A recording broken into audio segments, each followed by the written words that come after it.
Have you ever wanted to eat or drink something so bad you could taste it in your mind, and you taste it and you immediately spit it out?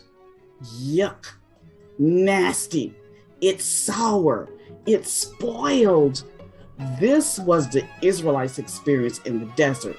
In their case, as one would expect, in the desert, they were desperate for water.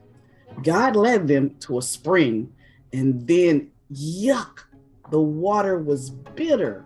Why would he lead thirsty people to a spring of water they could not drink? We're examining the life of Christ and others from the perspective of living in a crucible. What is a crucible? In ancient times, a crucible was used as a container for melting or testing metals. Symbolically, a crucible is the trials we experience as we grow and develop. Need I say, crucibles are painful. They are uncomfortable. They hurt, but they are beneficial to our maturity. Although God is not the one who tempts us, he does lead us in the crucibles or struggles that we face. His leading in these trials or struggles help us exercise our freedom of choice. They also help us get a better understanding of him and ourselves in relations to the great controversy or battle between Christ and Satan, good and evil. Let me say here that it was never God's plan for us to live in a sinful world and go through pain and suffering. He created us to live in a perfectly happy world. But to test our loyalty to him, he also created the tree of the knowledge of good and evil so that we could have the opportunity to choose. God did not create the tree of the knowledge of good and evil to entice us to sin. He instead gave Adam and Eve the opportunity to express their freedom of choice and show their love and loyalty to him by obeying his commands.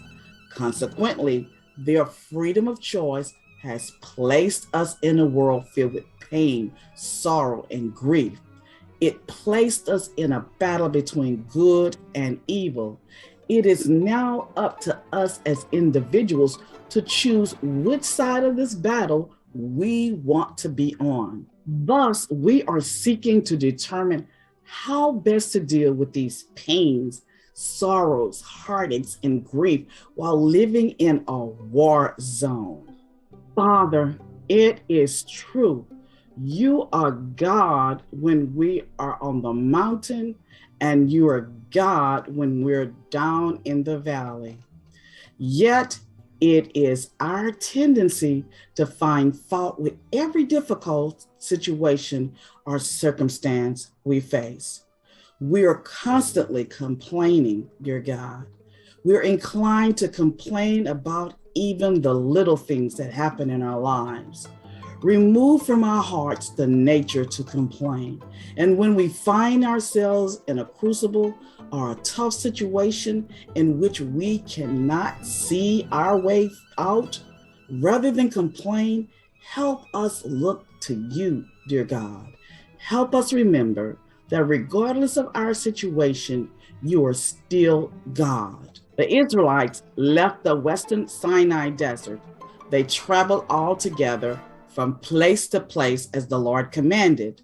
They camped at Rephidim, but there was no water for the people to drink. If God gave us everything we wanted, we may become like a spoiled child who feels entitled. But should we not expect God to give us everything we need? That is, not everything we think we need, but everything we truly need. Should we not expect him to provide us with our basic human needs, such as food, water, clothing, and shelter? The one basic need the Israelites had was water. Now, God had just led the Israelites through the Red Sea. Then God, in a cloud by day and a fire by night, led the Israelites through the hot desert for 3 days. The hot weather we are experiencing in Texas is nothing compared to the heat they were experiencing in that desert. And of course, in the desert, water is crucial, so their desperation is understandable. When would they get the water they needed? There was no water anywhere. So, understandably, wondering when they would get water, the Israelites started to panic. Okay, God leads them to Marah. Alas, the people find water. They were so excited, but when they tasted the water, they spit it out. Yuck, the water tastes awful. It was bitter. Exodus 15:22 through 27 tells of the incident and how the people responded. So Moses brought Israel from the Red Sea. Then they went out into the wilderness of Shur. And they went 3 days in the wilderness and found no water. Now, when they came to Marah, they could not drink the water of Marah, for they were bitter. Therefore, the name of it was called Marah. And the people complained again, saying, "What shall we drink?" So he cried out to the Lord, and the Lord showed him a tree. When he cast it into the water was made sweet. There he made a statue and an ordinance for them, and there he tested them and said, "If you diligently heed to the voice of the Lord your God and do what is right in his sight, give ear to his commandments and keep his statutes, I will put none of the diseases on you which I brought on the Egyptians, for I am the Lord who heals you." Then they came to Elim, where there were 12 wells of water and 70 palm trees. So they camped there by the waters. Why would God lead a thirsty group of people in a desert to bitter water? Then, if that was not enough, a few days later, we find in Exodus 17:1 through 7, God gives them another water test. This time, the cloud stops where there is no water at all. Then all the congregation of the sons of Israel journeyed by stages from the wilderness of Sin, according to the command of the Lord, and camped at Rephidim. And there was no water for the people to drink.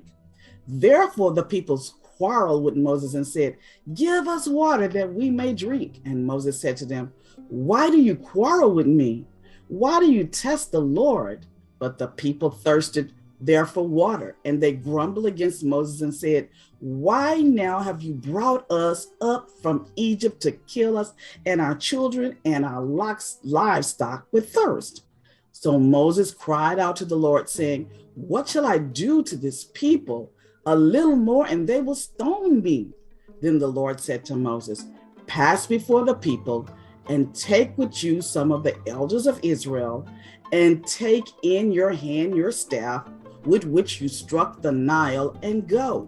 Behold, I will stand before you there on the rock at Horeb, and you shall strike the rock, and water will come out of it, that the people may drink." And Moses did so in the sight of the elders of Israel. He named the place Massah and Meribah, because of the quarrels of the sons of Israel, and because they tested the Lord, saying, "Is the Lord among us or not?" What does God show Israel about himself at both Marah and Rephidim? What lesson should the Israelites have learned? In Exodus 17:6, when God tells Moses, "Behold, I stand before thee there upon the rock in Horeb, and thou shalt smite the rock, and there shall come water out of it, that the people may drink." And Moses did so in the sight of the elders of Israel. The refreshing water gushing up in a dry and desolate land is a symbol of the divine grace which Christ alone can give, and which is as the living water purifying, refreshing, and invigorating the soul. For those who have Christ in them, they have a never failing fountain of grace and strength. In Rephidim, Exodus 17:7 tells us that the Israelites tested the Lord, saying, "Is the Lord among us or not?" Have you ever asked that same question? Why might this be a bad question? What do you think? For it was by the command of God the children of Israel were brought to Rephidim, a place lacking water.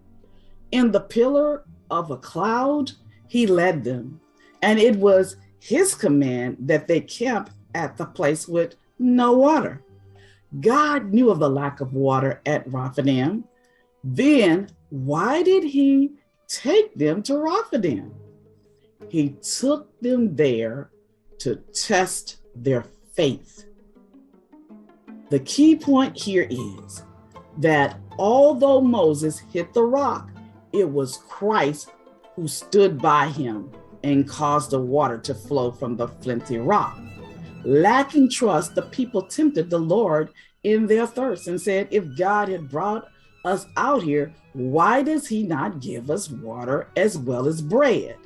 This shows outrageous unbelief and made Moses afraid that God would punish them for their evil murmuring.